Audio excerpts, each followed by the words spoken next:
আসসালামু আলাইকুম এভরিওয়ান।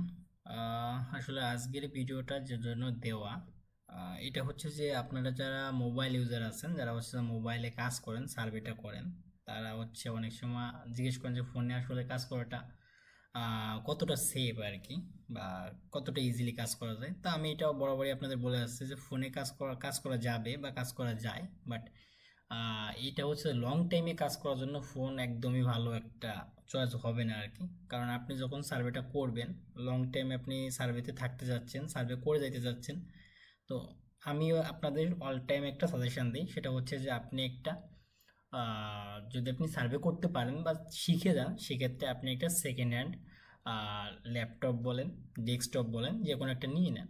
তো সার্ভের জন্য আমি অল টাইম রেফার করব ল্যাপটপ বেস্ট।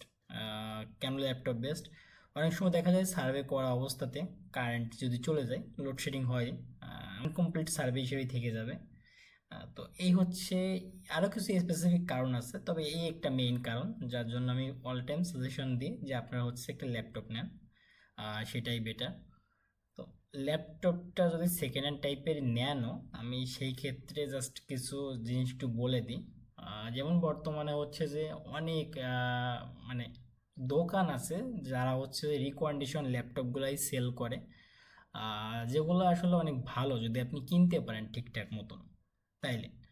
তো এইখানে হচ্ছে যে এখনকার প্রেক্ষাপটে দাঁড়িয়ে যদি আমি রেফার করি, তাহলে হচ্ছে যে আপনি এমন একটা ল্যাপটপ নেন যেটা হচ্ছে মিনিমাম 8 জেন, 8 জেন হবে আর কি। কোরাই 3 হোক 5 হোক সমস্যা নেই, বাট 8 জেন। এটা আমি কেন বললাম, আহ, বর্তমানে হচ্ছে যে আপনারা অলরেডি হয়তো জানেন যে উইন্ডোজ 10টার আর কোনো আপডেট তারা দিবে না, মাইক্রোসফট দিবে না। তো এইখানে হচ্ছে যে উইন্ডোজ 10-এর যেহেতু আপডেট দিবে না, তো যত ওল্ড ভার্সনের মানে হচ্ছে 5 জেন 6 জেন 7 জেন এগুলো যে আছে, এগুলোতে কিন্তু উইন্ডোজ 11-এর সাপোর্টটা আমরা পাবো না। যদিও সাপোর্ট আমরা পাই, সেটা আসলে অফিসিয়ালি না, অন্যভাবে আর কি নেওয়া লাগবে। তারপরও এটা আসলে অফিসিয়ালি যাবে না, সিকিউরিটি আপডেট আসবে না, অনেক কিছু আরও। তো উইন্ডোজ 10 যেহেতু আমরা আর আপডেট পাচ্ছি না, তো সেক্ষেত্রে আমরা যারা সার্ভে করি আমাদের হয়তো অতটাও সমস্যা হবে না, বাট এটা হচ্ছে কর্পোরেট সেক্টরে একটু ঝামেলা করবে। তো আমাদের এই চিন্তা না করলেও চলবে আর কি। তো তারপরও আমি হচ্ছে ব্যাপারটা এইখানে এই জন্যই বলতেছি যে আপনি একটা ডিভাইস কিনতেছেন 2025 সালে এইখানে দাঁড়িয়ে, তাহলে আপনি এমন একটা ডিভাইস নেন যেটা হচ্ছে যে আপনি আরও 4-5 বছর ইউজ করতে পারবেন। 4-5 বছর না হোক, আর 2 বছর অ্যাটলিস্ট ইউজ করতে পারবেন। হ্যাঁ। তো এই জন্য আর কি বলা যে আপনার হচ্ছে যে কোরাই 3 নেন, 5 নেন, 7 নেন, 9 নেন, এটা কোনো বড় ব্যাপার না। বাট আপনি জেনটা একটু 8 জেনের উপরে নেন, যদি পারেন 10 অথবা 11 জেন নেন, সেটাও বেটার হয়। এটা চেক করবেন কিভাবে? তো এটা চেক করার একটা সিম্পল ওয়ে আছে। আপনি আপনার যদি কোনো ওল্ড ডিভাইস কিনতে যান, সেক্ষেত্রে ডিসপ্লেসের উপর মাউসের ডান সাইড ক্লিক করে এখান থেকে প্রপার্টিজে চলে যান। দেখেন, আমার এখানে একদম ডিরেক্ট বলাই আছে আমার প্রসেসরটা হচ্ছে 11 জেনের ইন্টেল প্রসেসর কোর i5। তো অনেক ক্ষেত্রে দেখা যায় কি এটা, যেগুলো ওল্ড ভার্সন আছে এখানে মেনশন নাও করা থাকতে পারে, তবে এটা বুঝবেন কি করে? i5, তো এটা কোর i5 তো লিখাই থাকে, দেন তার পরের সংখ্যাগুলো একটু জাস্ট খেয়াল করবেন, এখানে 11 লেখা আছে কিন্তু, যেইটা আর কি 6 জেন, এটা 6 দিয়ে শুরু হয়, 7 জেনে 7 দিয়ে শুরু হয়। তো এরকম এটা দেখে বুঝতে পারবেন যে আসলে এটা কত জেন আর কি। আর কোরাই 5 না 3 না 7, এই জিনিসগুলো দেখে দেখে বুঝতে পারবেন। আর সেকেন্ড হ্যান্ড ল্যাপটপ কেনার ক্ষেত্রে একটা জিনিস একটু মাথায় রাখবেন, সেটা হচ্ছে যে এ, আমাদের যে ল্যাপটপগুলো আছে এগুলার কিন্তু ব্যাটারি পার্সেন্টেজটা দেখা যায়। এটা যদি আপনারা একটু সতর্ক হয়ে কেনেন, তাহলে আশা করি এই সমস্যাটা ফেস করবেন না, যে আসলে ব্যাটারিটা কত পার্সেন্ট আছে। তো এটা দেখার একটা সিস্টেম আছে, আমি সিস্টেমটা একটু দেখাই দিই। যখন আপনি কিনতে যাবেন তখন হচ্ছে এই সিস্টেমটা জাস্ট একটু ফলো করেন। তো হচ্ছে যে আপনারা আগে আপনাদের কমান্ড প্যাডটা ওপেন করে নেবেন, সিএমডি দিয়ে এন্টার দেন। আচ্ছা, এটা ওপেন হয়ে গেছে।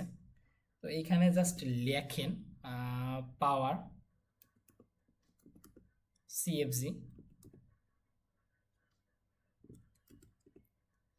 একটা স্পেস দিয়ে স্ল্যাশ দিবেন, দেন ব্যাটারি, রিপোর্ট।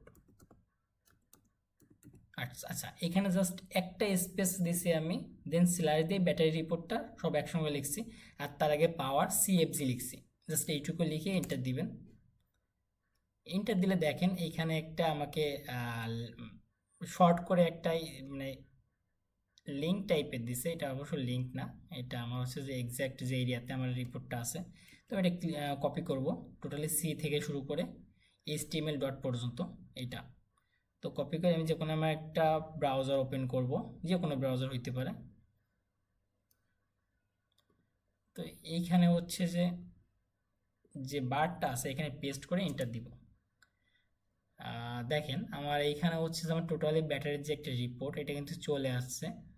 তো আমি আমার এই যে ল্যাপটপটা, এটা হচ্ছে সারফেস 4, মাইক্রোসফটের একটা প্রোডাক্ট আর কি। তো আমি এটা টোটাল 130 বার চার্জ করছি এই পর্যন্ত।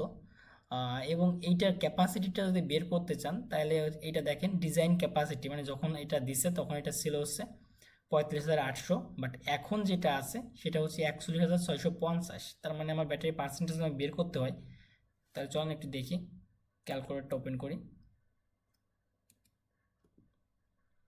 ওকে, তো আমার এখানে হচ্ছে যে আমার টোটাল বর্তমান যে ক্যাপাসিটিটা আছে ওইটা আমি আগে দিব। ওকে, এইটার সঙ্গে আমি ভাগ দিব ডিজাইন ক্যাপাসিটিটা।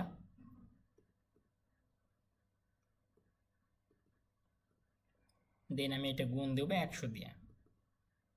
আচ্ছা দেখেন আমার কিন্তু এখনও ব্যাটারির যে ক্যাপাসিটিটা এটা কিন্তু 90% আছে, 90%-এর বেশি, প্রায় 91% বলা যায়।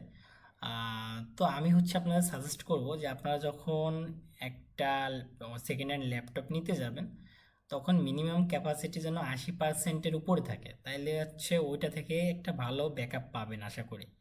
আর যদি হচ্ছে যে এর থেকে যদি আপনি মানে কম নেন সেক্ষেত্রে ব্যাটারি ব্যাকআপটা ওইভাবে পাবেন না। আচ্ছা এইটা হচ্ছে এখানে আরও কিছু ব্যাপার আছে, ধরেন আমার এটা হচ্ছে 130 বার সাইকেল কাউন্ট করছে। তো অনেক সময় দেখা যায় আমি কিন্তু ফুল চার্জ না দিয়েও খুলে ফেলছি, ওইটা কিন্তু আর কাউন্ট করে না। ওইটা কিন্তু হচ্ছে যে দেখেন এখানে দেওয়া আছে কত পার্সেন্টে কত আমি খুলছি, অ্যাক্টিভ করছি, আনঅ্যাক্টিভ করছি, সব কিছু দেওয়া আছে। এটা এটা যদি একটু দেখেন তাহলে বুঝতে পারবেন। তো তারপরে আপনি হেলথ চেক করলে এটা পেয়ে যাবেন আসলে আপনার ব্যাটারিতে কত পার্সেন্ট আছে ব্যাটারিটা আর কি।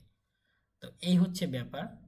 আহ, যদি ডেস্কটপের ক্ষেত্রে বলি তো ডেস্কটপে আসলে ওইভাবে সমস্যা হয় না, ওইটা আপনি সেকেন্ড হ্যান্ড নেন আর ফার্স্ট হ্যান্ড নেন ওইটা সব কিছুই পরিবর্তন করা যায়। আপনি যখন যা ইচ্ছা চেঞ্জ করতে পারবেন। যদি মনে হয় যে আপনি আপনার মাদারবোর্ড মাদারবোর্ড পর্যন্ত চেঞ্জ করে ফেলবেন সেটাও পারবেন। তো এইটা হচ্ছে যে জাস্ট আপনারা অনেকে জিজ্ঞেস করেন তাই বললাম আর কি। তো হচ্ছে আরও এরকম অনেক ভিডিও দিব যেগুলো হচ্ছে আপনাদেরই কাজে দিবে, যেগুলো আপনাদের সিকিউরিটি পারপাসে লাগবে বা আপনাদেরই উপকারে আসবে। তো সঙ্গে থাকুন। ধন্যবাদ সবাইকে।